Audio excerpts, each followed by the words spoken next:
기록적인 더위를 기록했던 올해 여름. 그 여름이 가고 어느새 우리 곁으로 가을이 다가왔다. 가을은 결실을 수확하는 계절이자 추석이 자리 잡고 있는 계절이다. 추석만큼은 한국이 다른 나라의 어떤 풍속과 비교했을 때 상당히 우리나라가 기원했다, 시작했다라는 그런 이야기가 많습니다. 추수 계절인 그 중심에 추석이 있기 때문에 그만큼 농업을 해온 사회에서는 추석이 중요한 명절이죠. 나라의 근간이었으며 백성들의 삶 그 자체였던 농업. 그리고 힘든 농사일의 휴식 시간이기도 했던 세시풍속. 농업과 세시풍속은 모두 우리 선조들에게 중요한 일과 문화였다. 시대의 흐름과 함께 발전해온 우리 농업의 역사와 선조들의 문화였던 세시풍속. 그 옛 이야기 속으로 들어가 본다.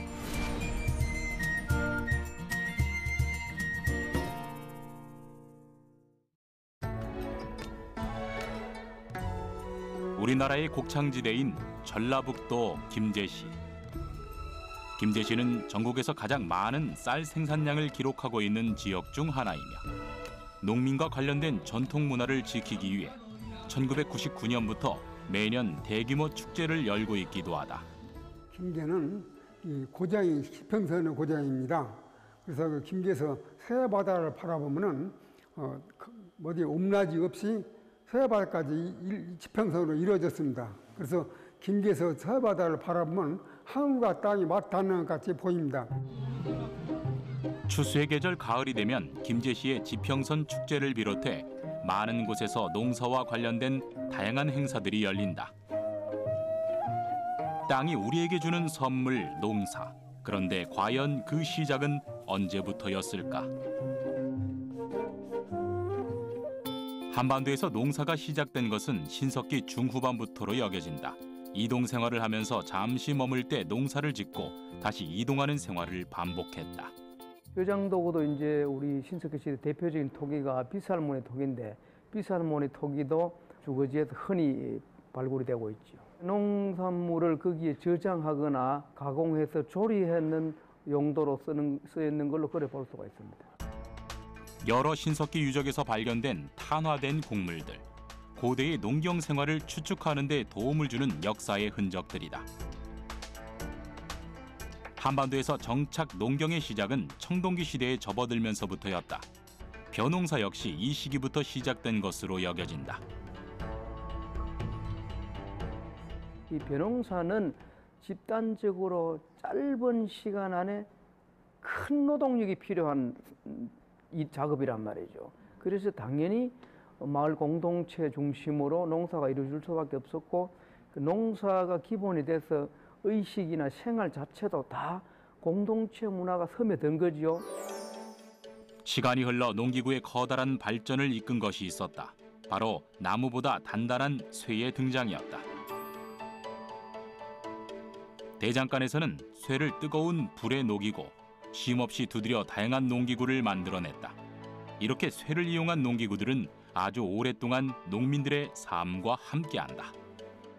그 전에 이제 주로 나무라든가 짐승의 뼈, 뿔, 돌 이런 걸로 농사 지었을 때는 그 작업의 용도가 상당히 제한돼 있었어요. 근데 철제 농기구가 등장함으로써 자기가 원하는 모양의 농기구를 만들 수 있고 원하는 크기를 만들 수 있고 이러다 보니까 작업의 효율은 월등히 높아졌다고 할 수 있죠. 쟁기는 소에 묶어 사용하는 농기구다. 땅을 갈고 씨를 뿌리는 작업, 즉 파종 경작 때 사용했으며 종류에 따라 한 마리 또는 두 마리의 소에 묶어 사용했다. 쟁기는 동물의 힘뿐만 아니라 쇠의 강함을 동시에 이용하는 과학적인 농기구였다. 그 이전에는 주로 사람의 힘으로만 땅을 갈다가 이제 신라 시대쯤 와서 소를 이용한 소위 충력을 이용한 농가리가 시작됩니다.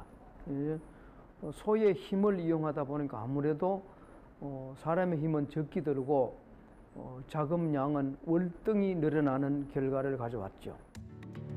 소의 목에 얹는 구부러진 막대는 멍에, 땅에 직접적으로 닿으며 쇠로된 부분이 보습이다. 보습과 연결된 나무를 술, 그 위에 앞으로 길게 뻗은 나무를 성애라고 하며 둘을 연결한 것을 한마루라고 부른다.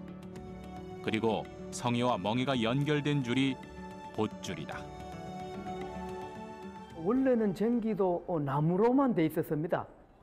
그러다가 새로 만든 도구가 등장하다 보니까 아무래도 땅을 더 깊게 팔 수 있고 단단한 땅도 갈 수가 있단 말이죠. 지력을 높이고 하는 데 도움이 됐기 때문에 농업 생산력이 크게 증대됐다고 볼 수가 있죠.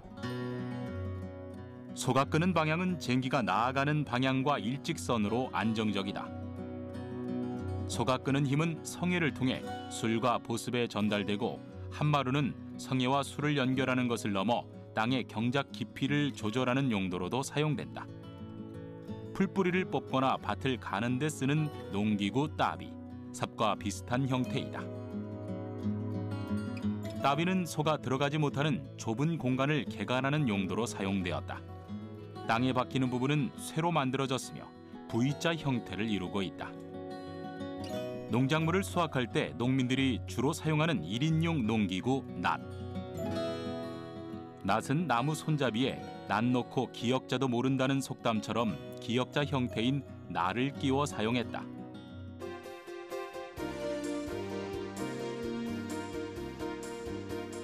낫의 날은 쇠로 되어 있어 그 옛날 대장간에서 많이 만들었던 농기구이다.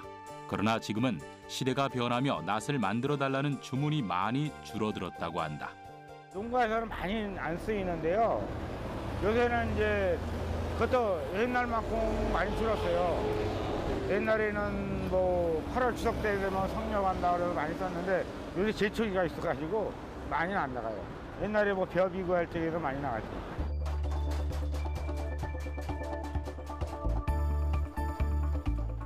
쇠를 사람이 쓸 수 있도록 만드는 일.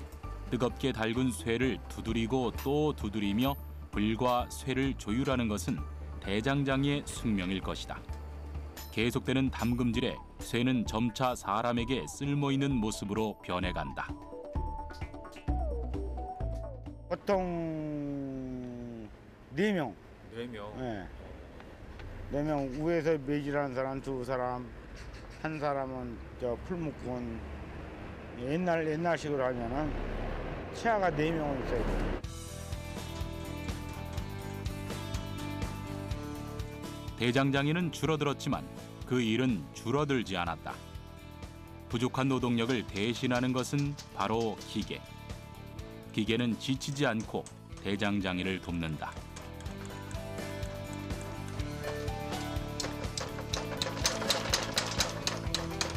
어차피 쇠 자체는 때리면 때릴수록 뭐 그 안에 그 기포 같은 게 없어지고 그렇죠? 예, 근데 공장에서 찍어 나오는 거는 그냥 일반 쇠를 해가지고 따가지고 만드는 거가 돼가지고 아무래도 단조 때려서 만드는 것만 못 오지 않을까 싶은데. 대장장이의 정성과 노력을 통해 탄생한 대장간의 새로운 작품들. 멀지 않아 그들의 선배들이 그랬던 것처럼 고향을 떠나 많은 일을 하게 될 것이다. 철제 농기구의 탄생은 농업 생산량의 증대를 가져왔다. 물론 그 공은 철제 농기구만의 몫은 아니다. 조선 시대 와서 이제 물론 국가 정책도 가장 그 농업을 중시하는 중농 정책을 폈지만은 농사 규모라든가 기술이라든가 이런 면에서 농사가 가장 왕성하게 이루어졌다고 볼 수 있는 시기가 조선 시대를 할 수 있습니다.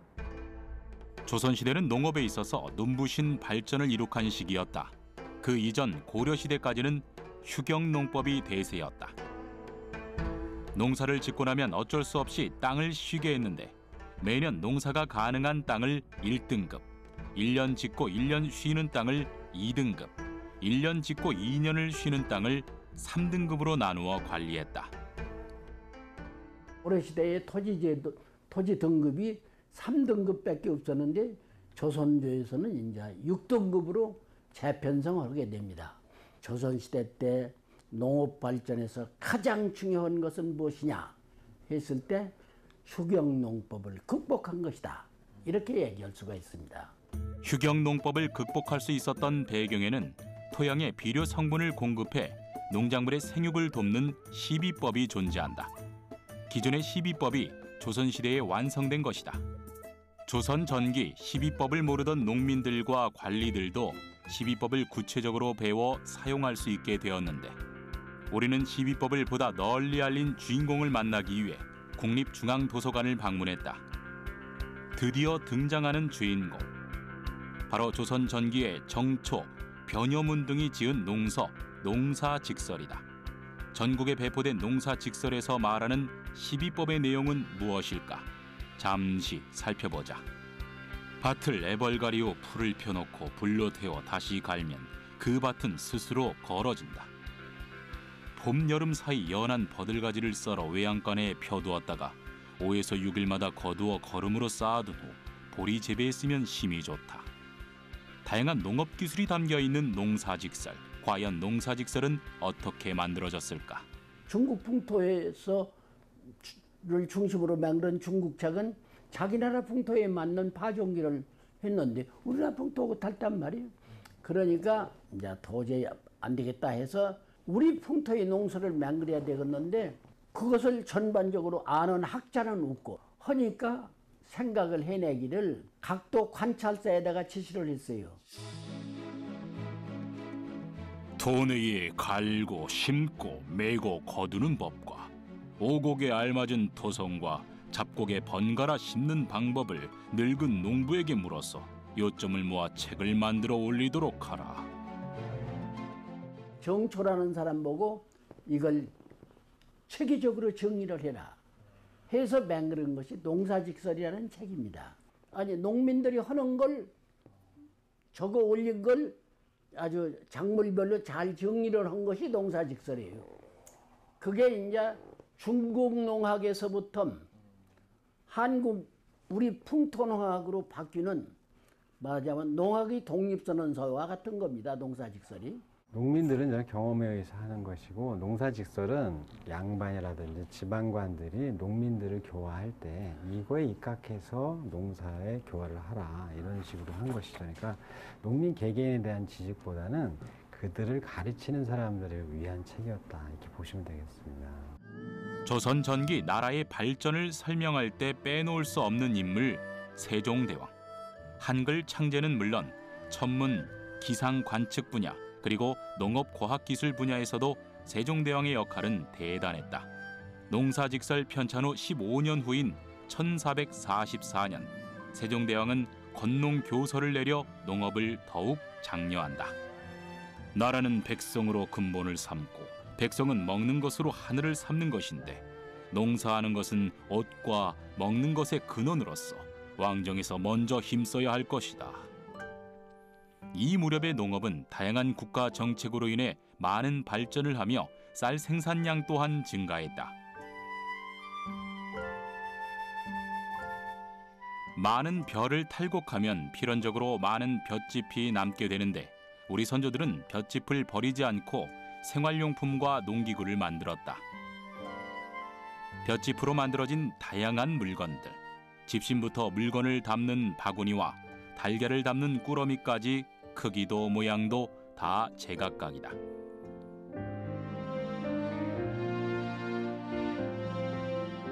과연 그 옛날 우리 선조들은 볏짚으로 어떻게 물건을 만들었을까?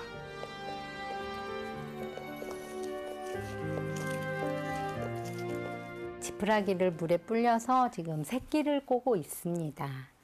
옛날에는 산이나 들에 갈 때 지푸라기 한 줌 들고 거기에서 새끼를 꼬아가지고 끈을 만들어서 이제 그렇게 뭘 들고 오거나 하는 이동 수단으로 썼죠. 새끼를 쉽게 꼬기 위해서는 지푸라기를 두들긴 후 물에 미리 불려서 부드럽게 만드는 준비 작업이 필요하다. 또한 지푸라기의 크기가 다 다르기 때문에 미리 원하는 길이와 두께로 손질해둔다. 덧댔을 때는 좀 손바닥에 힘을 세게 주고 그 자리에서 비벼주면 좋습니다. 그러면 같이 돌아갈 때 그다음에 이제 본 지푸라기가 있으니까 이파리 하나 건부를 덧대서 같이 두께를 맞추는 거예요. 이게 여러 겹이 꼬임을 줬기 때문에 아주 강도는 괜찮습니다. 지푸라기 하나는 약간의 힘에도 쉽게 끊어질 만큼 약하다. 그러나 여러 개의 지푸라기를 꼬아주면 상상 이상으로 강해진다. 줄다리기가 가능할 정도. 획이라고 하면 마지막에 그 벼가 달리는 마지막 부분 되거든요. 요 획기가 아주 질깁니다. 굵게 한 줌씩 잡아서 세 줄 꼬아엮기 해가지고 줄다리기 했던 거예요. 집으로 했던 거예요. 오랜 시간 끝에 새끼줄이 충분히 쌓였다. 이 새끼줄을 이용해 농기구의 하나인 망태기를 만들어 보기로 했다. 시래기 엮는 기법. 쉽게 말해 지푸라기를 서로 교차해 엮는 것으로 무거운 무게를 견딜 수 있도록 하는 방법이다. 망태기가 생각보다 빠르게 틀을 갖춰가고 있다. 가장 힘든 과정이었던 새끼 꼬는 작업이 끝나서일까? 망태기를 만드는 손길이 전부 다 한층 경쾌하다. 농사를 짓는 농촌 마을에서는 쉽게 구할 수 있다는 장점이 있죠. 그리고 추수하고 끝난 부산물로 여기는 소먹이라든가 또 뭐 이렇게 땔감으로 쓴다든가 뭐 밭에 거름을 한다든가 이렇게 했었는데 요 부산물로 이제 우리 생활에서 필요한 민구를 만들어 쓴 거죠. 그러니까 이제 쉽게 구하면서 만들어서 안 쓸 수가 없었기 때문에. 지푸라기 농기구는 처음엔 물을 적셔서 만들지만 다 마르고 난 후 물기만 닿지 않는다면 잘 썩지 않고 오래 간다고 한다. 지금은 마트에 가면 10개들이 뭐 30개들이 해가지고 판으로 파는데 예전에는 진짜 계란 꾸러미로 만들어서 시장에 내다 팔았습니다. 그러면 그 안에 있는 계란을 보관을 해야 되잖아요. 이렇게 다치지 않고 깨지지 않게 들고 다니기 편하게. 그래서 지푸라기는 쿠션도 아주 좋습니다.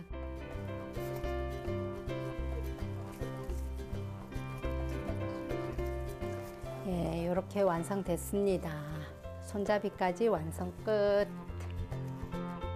드디어 망태기가 완성되었다. 많은 시간과 정성이 망태기에 들어갔다. 농사뿐만 아니라 농사에 활용되는 도구에도 우리 선조들의 끈기가 담겨 있는 것이다. 선조님들의 지혜가 대단하다. 그러면 요즘의 현대물에 밀려서 이게 잊혀져 간다면 누군가는 지켜줘야 하지 않을까, 맥을 이어줘야 하지 않을까. 그래서 지푸라기 공예를 하게 됐습니다. 백성들이 농사 현장에서 땀을 흘리고 있을 때 왕실 역시 해야 할 일이 있었다. 농사를 장려하는 여러 행사를 주최했는데 그 중에 하나가 선농제다. 선농제는 농사를 주관하는 신에게 제사를 지내 풍년을 기원하는 목적을 갖고 있었다. 선농제의 제례가 끝나면 왕이 참여하는 특별한 행사가 이어지는데 바로 친경이다. 친경을 통해 농업의 중요성을 신하들에게 직접 보여주었던 것이다. 경국대전의 수령칠사. 조선은 관리가 힘써야 할 7가지 일 중 첫째를 농상성으로 정해 관리들에게도 농사의 중요성을 강조했다. 이렇듯 농민뿐만 아니라 국가 차원에서도 농업에 힘썼던 조선. 그러나 왕실과 농민들은 직파법과 이양법 사이에서 고민의 시기를 보내기도 했다. 실제 이제 그 조선시대에는 직파 재배를 권장하였습니다. 지금과 같이 또 수리 시설이 발달되어 있지 않기 때문에 비가 혹시 적게 오거나 모내기를 못 하게 되면은 벼농사를 할 수가 없는 이런 그 경우가 있겠죠. 그래서 이제 정부에서는 금했지만은 당시의 농민들은 제초 노력도 덜 들고 수량도 많이 나오고 또 그 벼를 재배한 다음에 보리를 또 재배할 수 있어서 이양 재배를 많이 선호를 했습니다. 이양법과 직파법. 직파법은 논에 바로 벽씨를 뿌린 후 그 논에서 그대로 벼를 재배하는 방법이다. 이양법에 비해 물은 적게 들지만 씨를 뿌리고 잡초를 제거할 때 노동력이 많이 필요한 것이 단점이었다. 이양법은 모판을 만들어 벽씨를 뿌린 후 모가 잘 자라면 일정 기간이 지나 논에 옮겨 심는 재배 방법이다. 노동력이 절감되지만 물이 많이 필요한 것이 단점이었다. 때문에 오랫동안 비가 오지 않으면 왕이 직접 기우제를 지내 비가 내리기를 하늘에 청했다. 그렇다고 농민들은 무작정 비를 기다리지 않았다. 물이 부족한 상황을 막기 위해 농민들은 다양한 도구를 이용해 노래에 물을 직접 공급했다. 물대는 도구도 여러 가지가 있죠. 주로 이제 맞두레가 있고 용두레도 있고 뭐 물풍구도 있고 홈통 이런 다양한 종류가 있는데 이제 용두레는 주로 이제 지렛대 힘을 이용해서 좀 더 적은 힘으로 많은 물을 풀 수 있도록 제작됐고 또 그 형태도 손잡이 쪽엔 좀 좁고 물이 나가는 쪽은 넓게 해서 좀 더 많은 물을 한꺼번에 풀 수 있도록 제작된 도구라고 할 수가 있죠. 용두레는 낮은 곳의 물을 높은 곳의 논이나 밭으로 퍼올리는 농기구다. U자형으로 깎은 통나무를 삼각대에 줄로 매단 것이 마치 그네를 연상케 한다. 지렛대의 원리를 이용해 앞뒤로 흔들면 혼자서도 쉽게 물을 옮길 수 있다. 반면 맞두레는 이름 그대로 두 명이 마주 서서 힘을 합쳐 물을 옮기는 농기구다. 맞두레는 일단은 두 사람 이상 해야 되는 게 있고 이건 한 사람도 할 수 있으니까 그 자체만 가지고도 2배 이상의 효과가 있는 것이고 용두레는 뭐 1, 2m 정도밖에 못 풀지만은 저거는 뭐 아주 심하게 하면은 5m, 10m까지도 풀 수 있는 게 저 맞두레예요. 두 발을 이용해 높은 곳에 물을 대는 농기구도 있었다. 일명 수차로도 불리는 무자위가 그것이다. 물 대는 도구가 여러 가지가 있는데 사람의 그 발의 힘에 의존해서 물 대는 건 사실 이 무자위가 유일합니다. 대부분 손의 힘으로 물을 푸는데 발의 힘이 아무래도 좀 더 세고 또 지속성이 있다 보니까 아마 개발한 것 같아요. 조선시대 중기를 넘어가면서 농업과학기술과 농업정보를 집대성한 책들이 등장한다. 신속의 농가집성과 서유구의 임원경제지. 농가집성은 효종 때 만들어진 책으로 농사직설, 금양잡록 등 앞선 시대에 나왔던 농서들을 모아서 수정 보완한 책이다. 신속이라고 하는 사람이 있어요. 신속. 예. 공주 목사 했던 신속인데 그분이 농가집성이라는 책을 만들었습니다. 1655년 이전에 나온 책들을 총정리해가지고 우리 풍토농서를 총정리한 책을 만들어서 신속이라는 분이 그런 면에서 농업기술 교재를 만드는 면에서 훌륭한 이제 기여를 많이 한 분이다. 임원경제지는 조선 후기 실학자 서유구가 집필한 책으로 우리나라와 중국의 농서 800여 종을 참고해 만든 농업 백과사전이다. 이렇듯 우리 선조들은 선대의 농업과학 기술을 흘려버리지 않고 축적하고 발전시키며 나라의 근간으로서 농업의 위치를 지켜나갔다.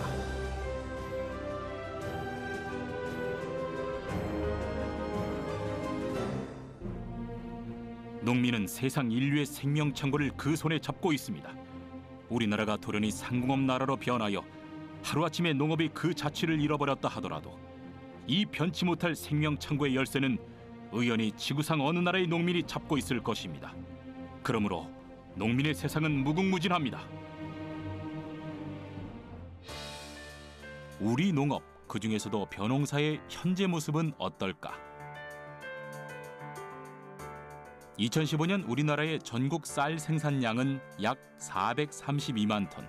전체 생산량의 절반 이상이 전라남북도와 충청남도에 집중돼 있다. 시군별로는 김제와 당진이 12만 톤으로 가장 많고 다음으로 그 서산과 해남이 11만 톤을 차지하고 있습니다.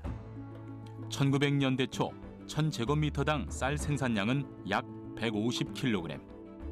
지금은 농업과학기술의 발전으로 같은 면적에서 500kg이 넘는 양의 쌀 생산도 가능해졌다.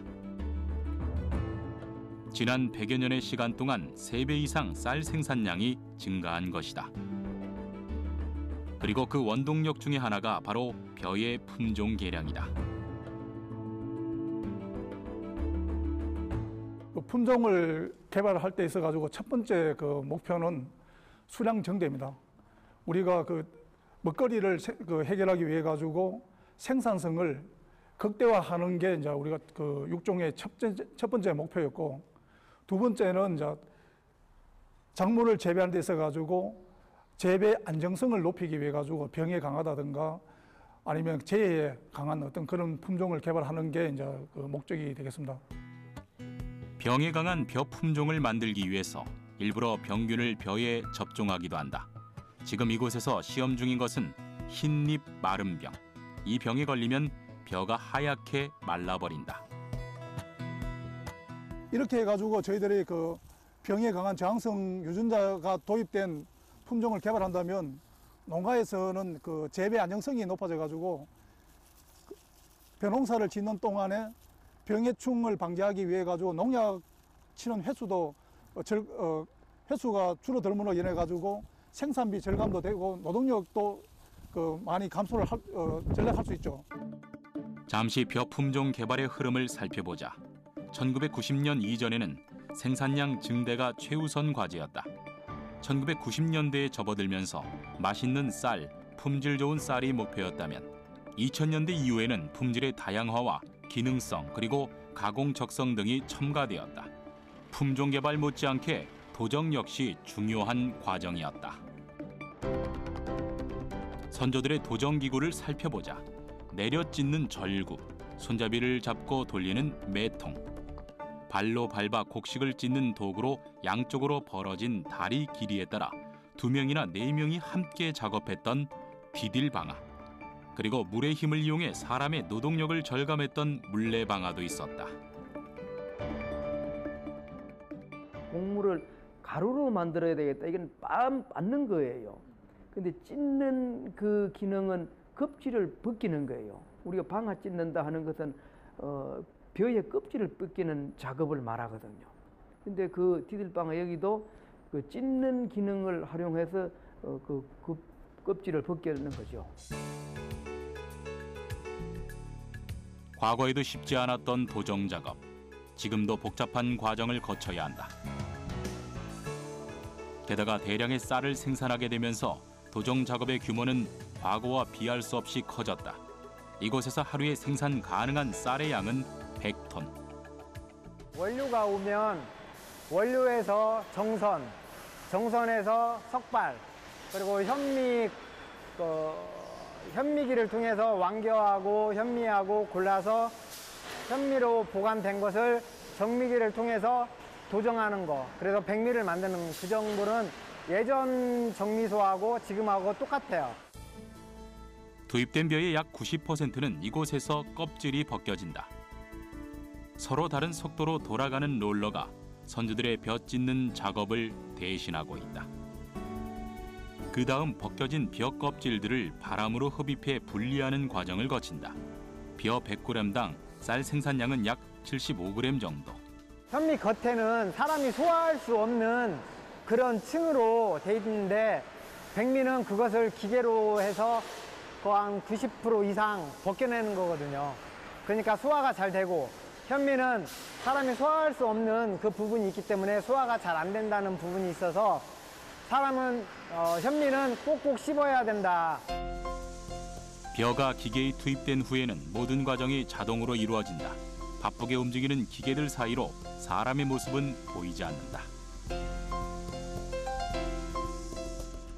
도정부터 포장까지 수많은 농민들이 함께 해야만 가능했던 어려운 작업들. 지금은 대부분의 작업을 기계들이 대신하고 있다. 근데 농촌에는 사람이 없어요. 저희 마을 이장님도 제일 젊으신 분이 60이세요. 제일 젊으신 분이요. 그리고 젊은 사람도 없고. 근데 저희가 여기에서 이제 공장을 세우고 이제 저희가 젊은 사람이 제일 된 거예요.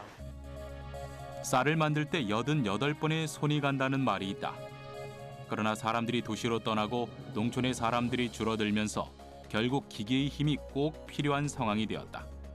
그런데 문제는 농사를 짓는 사람들이 줄어드는 것뿐만 아니라 논 면적 자체가 줄어들고 있다는 것. 현재 우리나라 경지 면적은 약 168만 헥타르.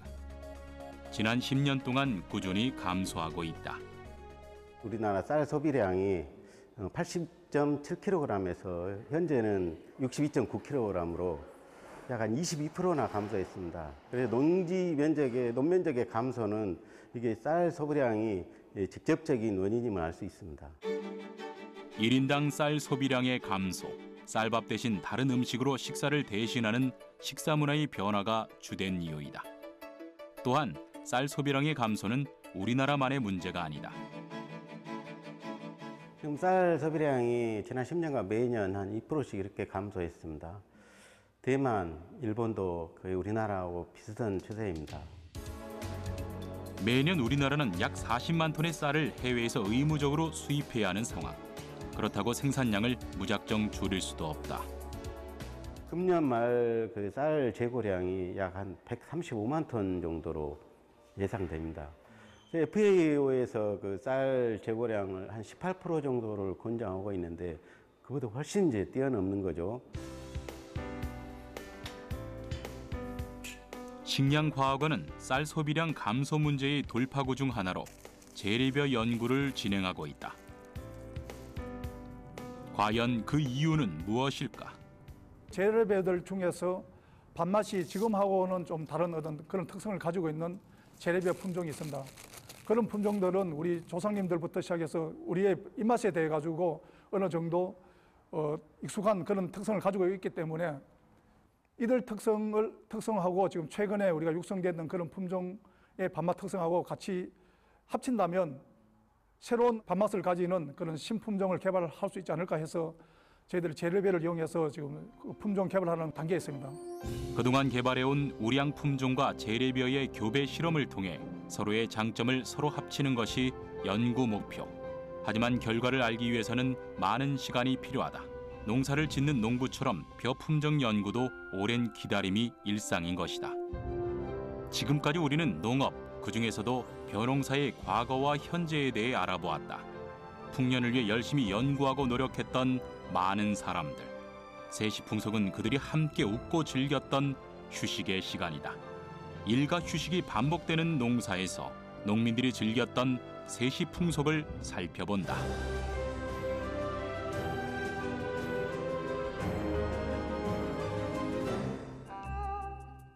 다시 돌아온 전라북도 김제시.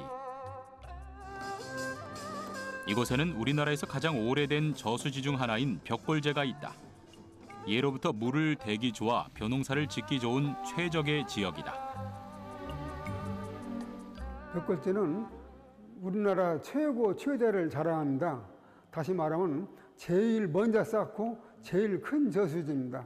그래서 면적이 40헥타르나 되었고 4개 시군에 걸쳐서 농업용수를 공급했습니다. 그래서 또 수문석주가 5군데나 있었고 수문석주가 지금도 세 곳은 고색 창년에게 1700년이 지났지만 그대로 남아있는 것입니다. 그 끝이 하늘과 맞닿아 있는 넓디나 넓은 들녘은 어느 누구나 길을 쓰고 걸어도 언제나 제자리에서 헛걸음질을 하고 있는 것 같은 착각에 빠지게 했다. 하늘이 맞닿아 있는 김제의 지평선. 김제는 지평선 축제라는 이름으로 다양한 전통문화 행사를 진행한다. 입석 줄다리기, 농악 경연, 농경 체험 등 다양한 전통문화 행사를 열고 있다. 입석 줄다리기는 남자와 여자가 편을 갈라서 하고 있습니다. 근데 해마다 여자가 이겨요. 여자는 또 물을 의미하거든요. 그래서 여자가 이겨야 그의 비가 많이 와서 풍년된다고 해서 이렇게 여자가 이기는 것입니다. 또 하나 이곳의 대표적인 세시풍속은 바로 벽골제 쌍용놀이다. 쌍용은 벽골제에 살던 백룡과 청룡을 가리키는 것으로 김제 태수의 딸 다냐와 두 용에 얽힌 전설이 그 유래다. 백룡은 얌전하고 착한데 청룡은 심술궂고 싸나와서 인부들이 하루 종일 뚝을 쌓아놓으면 밤이 나와 청룡이 헐어버립니다. 그러니까 김제 태수 딸이 청룡 앞에 나타나서 나를 잡아먹고 뚝을 헐지 말라 하는 대로 청룡이 잡아먹을게 하다가 도로 감동돼서 물러나고 옵니다. 이게 그런 것을 그 단약 정신을 기리고 그 뜻을 전하기 위해서 단약 쌍용놀이를 하는 것입니다. 이 밖에도 수많은 세시 풍속들이 있다. 예로부터 우리 선조들은 보름달이 뜨는 음력 15일에 다양한 세시 풍속을 즐겼다.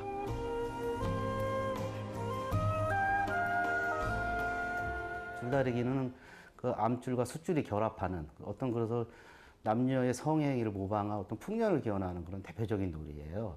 그래서 이런 정월에 행해지는 거는 어떤 풍년들 관련된 것들이 있고, 그리고 이제 중요한 절기가 이제 입춘인데, 입춘은 어떻게 보면 농사의 이제 시작을 알리는, 농사를 준비하라고 암시하는 아주 중요한 절기입니다. 흙으로 만든 소를 관청 앞에 비치해서 일반 백성들한테 이제 농사 준비를 하라는 거죠. 그래서 더 적극적으로 활동적인 거는 입춘꽃 이런 것들이 있습니다. 하여튼.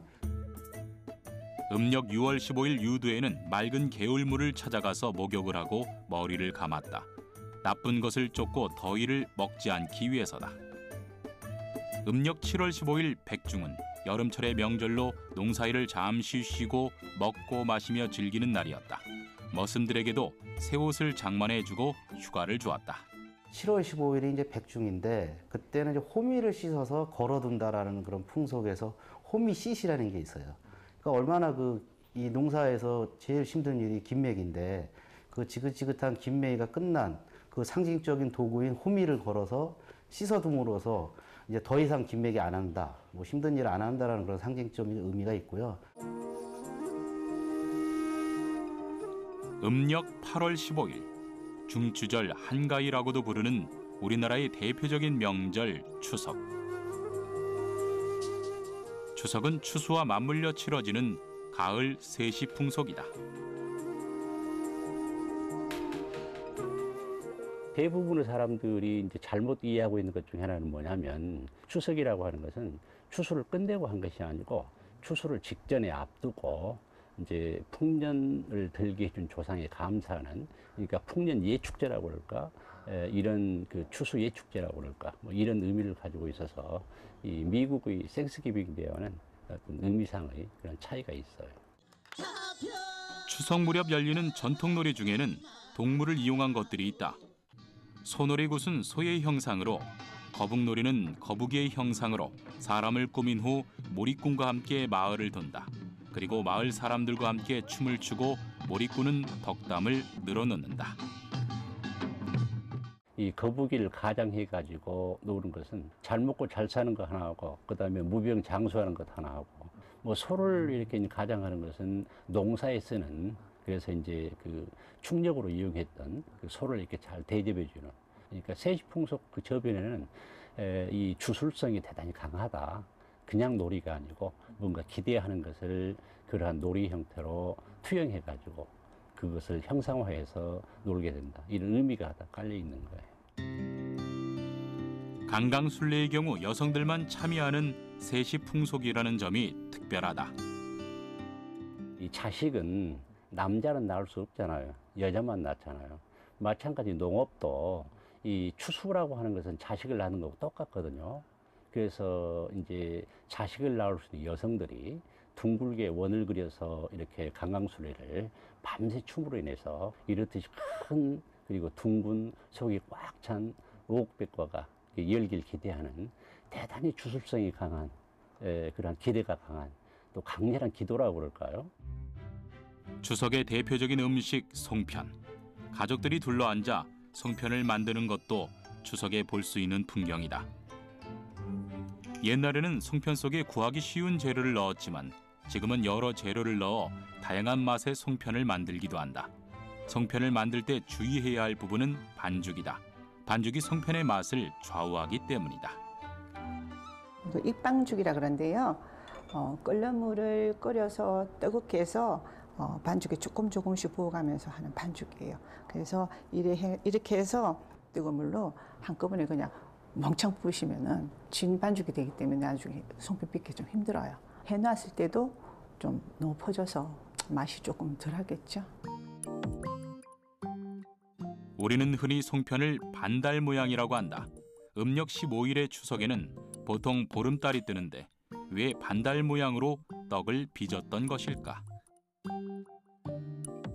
고무를 그냥 넣는 게 아니고 엄지손가락에 잔뜩 힘을 줘가지고 고무를 꽉꽉 이렇게 넣거든요. 그래가지고 이제 송편을 만들어서 쪄서 먹는데 그 송편을 이렇게 보면 이건 영락없이 벼의 알곡 모습을 닮았어요. 근데 실제 저 들녘에 펴 있는 이 벼가 송편만큼 이렇게 크다고 그러면 어떻게 되겠어요? 대풍력이 들겠잖아요. 그래서 바로 이 주술이라고 하는 것은 유사한 것을 자극을 함으로 해서 그 기대하는 결과를 가져온다고 하는 건데, 이 사실은 이 벼가 속이 꽉 차고 또 송편만큼 이렇게 크고 이런 것들이 열렸으면 좋겠다. 대풍이 들었으면 좋겠다. 그래서 이제 추석 송편을 만들어 먹는 거예요. 추석에 조상을 맞이하는 세시 풍속으로는 벌초와 성묘가 있다. 조상의 묘를 찾아가 그동안 자란 풀을 정돈하고 인사를 드리는 것이다. 가족과 일가 친척이 모이면 차례를 지낸다. 차례는 원래 글자 그대로 차를 올리는 제사를 뜻했다. 일반 백성들은 숭늉 같은 것으로 차를 대신하기도 했다. 추석 명절쯤 되면 하여튼 이 궁궐에서 차를 신하들한테 나눠준다든지 막 그런 풍습이 있어요. 제사 지내라고. 이 차례라고 하는 것은 말은 차를 올리는 것이지만 특히 조선조에 와가지고 많은 제사상처럼 음식을 장만해서 모인 이 직계 가족들 이 함께 나눠 먹는 가정이 그 화목하고 돈독하고 이런 유의 어떤 부대적인 기능도 차례를 통해서 함께 얻었던 그런 세시풍속 일종이기도 합니다. 붉은 과일은 동쪽, 흰 것은 서쪽에 놓는다는 홍동백서와 포는 좌측에, 식혜는 우측에 놓는다는 좌포우회. 이 밖에도 차례상에 존재하는 복잡한 규칙들. 이처럼 복잡한 차례상의 규칙은 언제부터 유래한 것일까? 실제 주자가래에는 홍동백서랄지 조율이시랄지 이런 류의 형식적인 그런 어떤 이 제상의 순서, 배치 이런 것에 대한 건 전혀 없어요. 우리가 남의 집 뭐 차례 제사에 감나라, 뭐 콩나라, 뭐 판나라 뭐 이런 얘기 하지 마라. 그런 것이 각하고 어떤 그런 제사의 풍속이 다른 거죠. 예. 그래서 이러한 그러한 관점에서 보면 홍동백서 조율시도 명문화된 것이 아닌데 어떤 특정 가옥에서 뭐 전해지다 보니까 또 외우기도 편하고 그러다 보니까 일반화된 어떤 그런 진설 방법이 된 것으로 여겨집니다. 그 옛날 먹을 것이 부족하던 시절, 추석은 가족들과 함께 이웃들과 함께 평소 부족했던 영양소를 한번 푸짐하게 먹고 즐기며 정을 나누는 기회의 장이었다. 그러나 먹을 것보다 어쩌면 시간이 더 부족한 오늘날, 지금은 다이어트라는 개념이 필수가 되어가고 있는 영양 과다의 시대이기도 하다. 변화된 생활 환경만큼이나 우리의 명절 문화에 대해서도 생각해볼 필요가 있지 않을까. 우리가 하나 이제 조심해야 할 게 뭐냐면, 지금이야 이제 사람들이 다 성씨를 가지고 있고 다 양반이고 집집마다 다 차례 모시고 제사 모시고 그러잖아요. 근데 조선시대에는 집안에서 차례 모시고 제사 모신 사람이 일부였어요. 극히 일부. 낭비적인 측면. 근데 거기에 그치는 것이 아니라 고부 간의 갈등이랄지 또는 부부 간의 갈등이랄지 또 부모 자식 간의 갈등을 유발시키는 그런 유의 명절 콤플렉스라고 하는 그런 말도 있잖아요. 고인이 즐겨했던 것이랄지 또는 상징적 의미를 가지고 있는 이러한 걸로 제사상이든 차례상이든 좀 약화를 시키고 가벼운 마음으로 시댁을 가고 가벼운 마음으로 부모를 찾아가고 하면 얼마나 좋겠어요. 바로 이제 그런 측면에서 이 마음을 가볍게 하는 밝은 가정 이런 것이 명절에 좀 이루어졌으면 좋겠다. 그런 생각을 이렇게 좀 해왔습니다. 과거에는 사실은 이런 마을의 어떤 유지라든지 이런 분들은 단순히 가정에서 뭐 추석을 즐기는 것이 아니라 예를 들어서 산 위에 올라가서 어느 집이 굴뚝에 연기가 나지 않는가 이렇게 살펴보면 추석에도 늘 다른 일반적인 모든 사람들이 풍요로운 게 아니거든요. 그러면 그때는 진짜 연기 나지 않는 그런 굴뚝집을 찾아가서 몰래 가서 뭐 양식을 뭐 놓고 온다든지 이렇게 해서 어떻게 보면 모두가 즐길 수 있는 추석은 풍족하지만 또 이렇게 주변을 돌봐줘야 되는 그러한 어떤 아름다운 그런 미덕도 지니고 있습니다. 고된 농사일을 마치고 수확이 시작되는 기쁨을 잔치로 승화했던 우리 선조들. 시대는 변해도 우리가 잊지 말아야 할 추석의 진정한 의미는 그 어떤 형식보다 가족이 함께 추석의 여유를 즐기는 그런 기쁨이 아닐까.